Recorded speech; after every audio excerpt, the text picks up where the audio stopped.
All right, Quillen, thanks. So many people in the area glad Barry has moved on, but while getting ready for Barry, many people did everything they could to make sure that their homes and other properties were hurricane proof.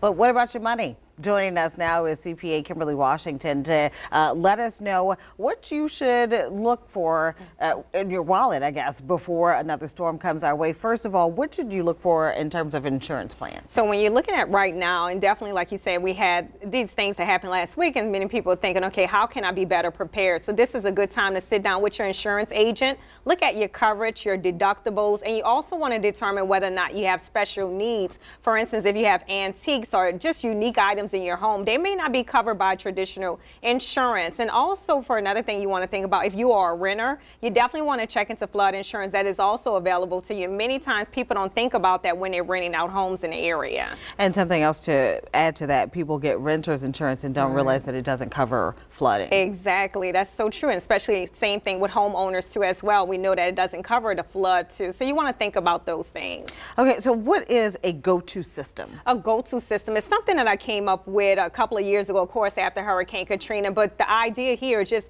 getting all of your documents, your financial documents. That's tax returns, that's birth certificates, social security card, even resumes, and just things of that nature, wills, insurance declarations, having that stuff in one place. So that way, in case evacuation order comes, you can just grab it and go, and you're not looking to say, hey, who's my insurance with? And all of these questions, you're sitting down right now and you're asking those tough questions and getting everything in order right now. Right, because some people have their insurance in a file cabinet, birth certificate under here and this under the bed. Just put it all in one place. Yes. Okay, tell me this. Why is it important to keep cash on hand? It's so important because it might be a case or an instance, rather, when you go to the ATM, cash may not be available if their systems are down at the bank too as well. So you may want to consider getting cash out maybe a week or two ahead, just to make certain that in case you have to evacuate, you have some cash on hand, despite of just having the convenience of your debit cards and credit cards. You want to have some physical cash just in case you can't get to your bank account.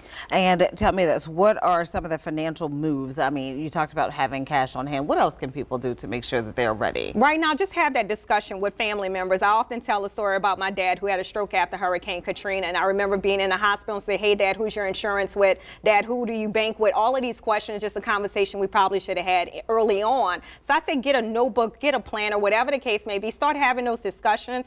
Put some money aside as far as savings. And if you can't afford to save, get an idea what evacuation shelters are. But get a game plan going, because not only just hurricanes, but any type of disaster, because you never know what could happen. And before we go, we got some Kim Sense for us. Yes, definitely go to my website at kimsense.com, and you can download a checklist. I have a planner there too as well. Just some ideas, some things. Just like I said, I share my own story about what happened with my family, but some things that you can put in place right now to make sure that you're prepared. All right, CPA Kimberly Washington, always good advice. Thank you.